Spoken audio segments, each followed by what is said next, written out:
Hello, it's Lee from Yorvik Mudscraft, having a day out in York. I'm at the York Castle Museum, so I'm going to bring you with me and I hope you enjoy the journey. I'll show you some things about York. Thank you.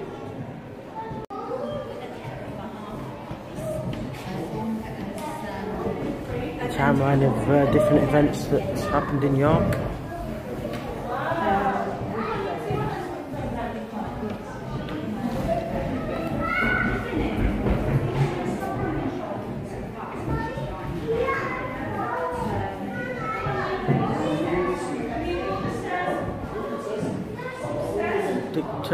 Dick Turpin and York Knaves Mayor.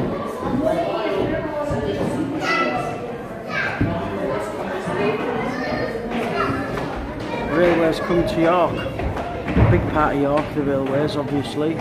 Carriage works now shut, which is a shame.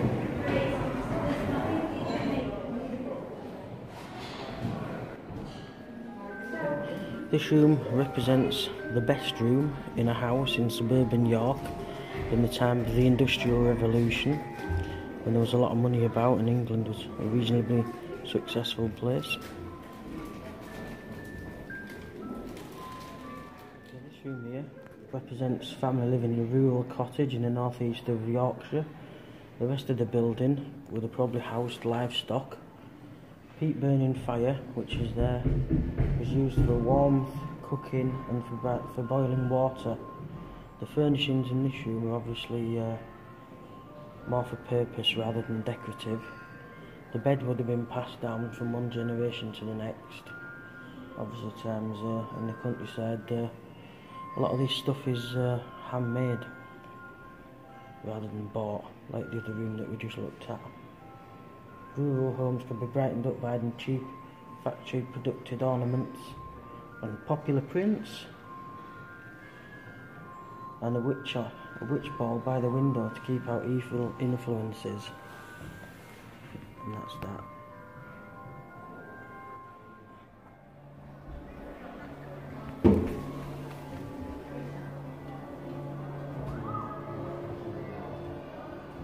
This room is a Georgian room, which would represent the high-end living of people in York. Nice piano. Carpets, which used to be a luxury, were now pretty readily available. Doll's house in the corner were very popular back in the 1700s. Nice picture above the fire.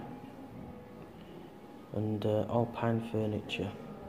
So the top end of living in the Industrial Revolution. This would be the dining room of a prosperous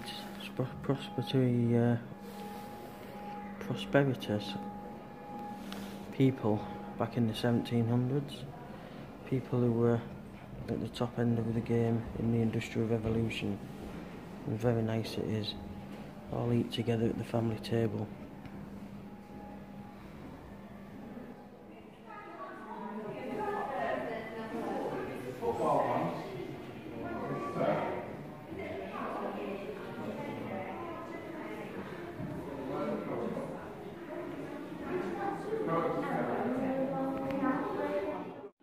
This would be a typical 1950s sitting room setting of maybe it's a council house or certainly a low-end house. Not anybody that's you know, very prosperous, but comfortable. Pretty much how I grew up in a way. Lots of ornaments.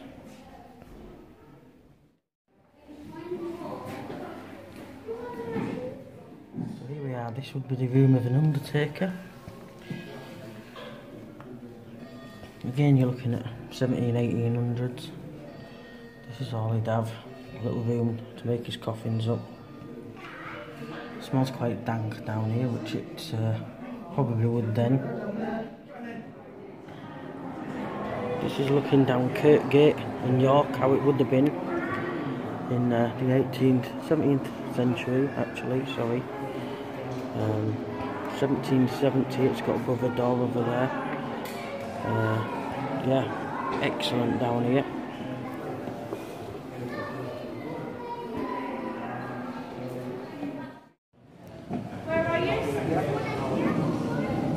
little dustbin, household goods of the Victorian era. Sorry about the light shining. This would be like your hardware store of the day.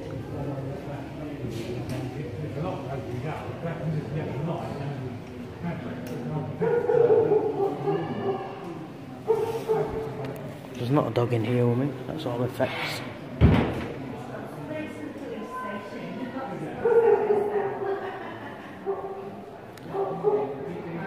Horse clothes. Obviously horses and cart.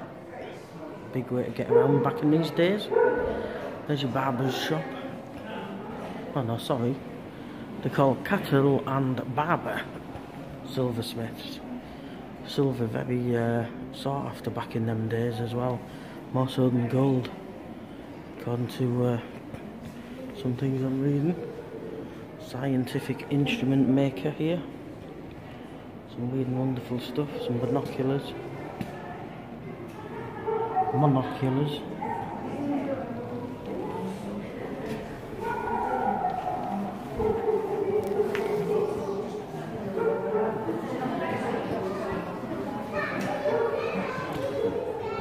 And this would be a taxidermist.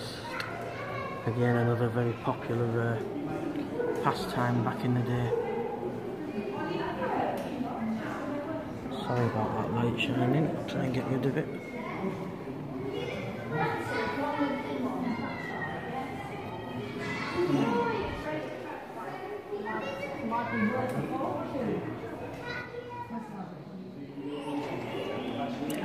The posting house and coach house with all the tackle up on the wall, and the stagecoach here which delivered a lot of the local mail back in that time. The box on the top, that's where the rider sits. I'll not be able to get a look inside because it's very dark down here because they're trying to recreate the atmosphere of the olden age. Some lights up there. There's what would have been toilets, and I can promise you, it's a shame you can't smell it, but they've recreated the smell very well. It actually stinks in this room. Recreated it by, looks like ash in there, but it's obviously meant to represent you going to the toilet, and I can say it definitely does. This is the back of the pawnbroker's shop. This is where he lived. Tiny little room at the back. Fire. Table. Bed. Pudgy. No TV. Cot. Bedpan. Very squalid living, but hard to make a living in this game. An example of how you would hang your washing up a few years ago. You have a line outside your window and you pull on one side and obviously your washing goes out. Quite common in the day back then. Okay, they've turned the lights up a little bit in here for some reason, but while I have, I'll take advantage and just take a quick film of this horse and cart, which is beautiful actually. Give you a good idea what it was like in the streets in York back in the day. Beautiful. George Britain's family grocer.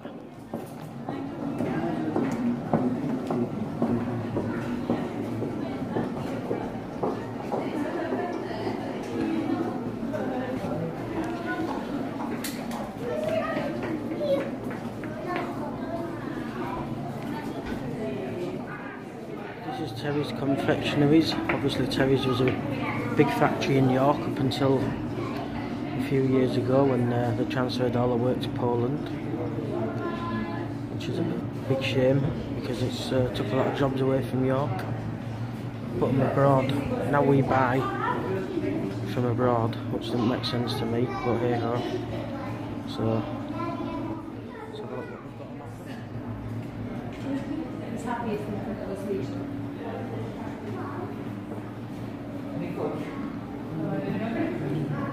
another thing that was big back in the day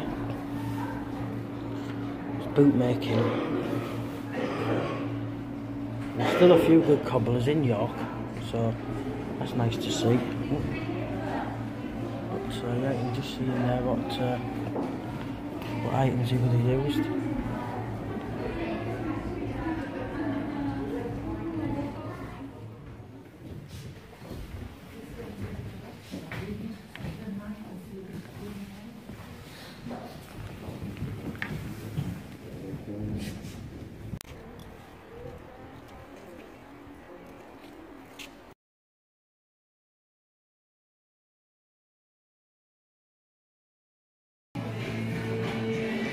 Just entering into the 60s part of the castle with all memorabilia from back in the day.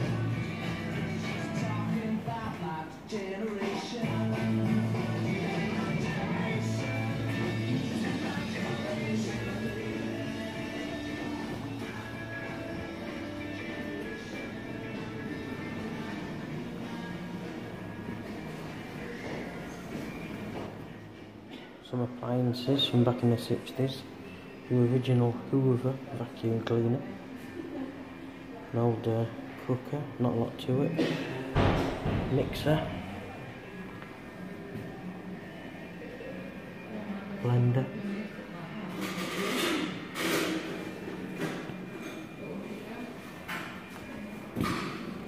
Iron.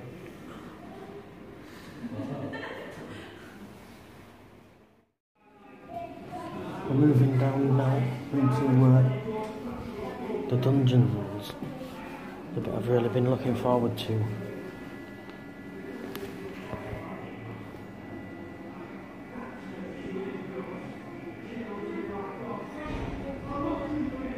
How children would pass the time then, before the mobile phones.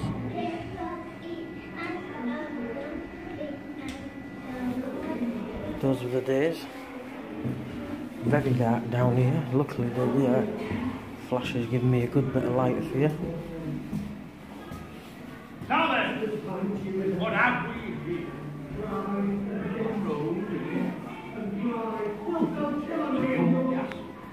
Shut your mouth, you! My name is Thomas Ward, but God help you if you use it. You call me Sir or Master Turnkey. If you want food, you see me. If you want drink, you see me. Clean room, clean bedding, you see me. I'm a reasonable man. I look after my friends if they look after me. So, prison cell from back in the day. Very, very sparse, not a lot. They would have even had heating in back then. But, oh, you're here then. Good, good. Well, pen and paper there, pen and paper. Now, take this down. To the Honourable Bench of Justices assembled at, well, you know that bit. I, Richard Woodhouse, a jailer of York Castle, etc., your humble servant, having recaptured some 17 of the miscreants escaped from this castle, he now finds himself bearing a considerable financial burden. He now finds himself in deep enough debt to end up in one of his own cells. Best you please while I pack, eh? What? No, that won't take very long. 4 years in here. Nothing much to pack. Not even him. Full of scrap. Who'd have thought a pardon could break your heart? No! You never think they were debtors, same as me and me man. Oh, Master Turnkey, she's filthy. Master Turnkey, she's riddled with mice. And so, plastic pride, let me tell George Batty what I thought of him. You've not been enough bother already. The jailers men catch you carving your name, they'll look 3 days of bread and water for you. You daft old beggar. They're shipping me to Australia anyway. Not prepared to open to that. Have it your way. They'd like to see folk making a mess of the place, that's all. Don't want to talk. You, in here for breaking up them legal machines. And Luddite, robbing guns off farmers because you're afraid of progress. Yes. just some quick examples there of why people were in prison. Ready to hang, have you? Well, I'll get my reprieve. You wait and see. It'll come. Well, my dad will give me a good character reference. I wasn't born to hang. So that was my trip to the York Castle Museum. I couldn't film it all, unfortunately, because it's very busy in there today. It would have been cold. I think a lot of people are going in there. It's absolutely boiling. But I hope you've enjoyed the bits that I've caught for you. And follow me next week when I'm off to West Yorkshire Bushcraft for the weekend camping. Bye for now.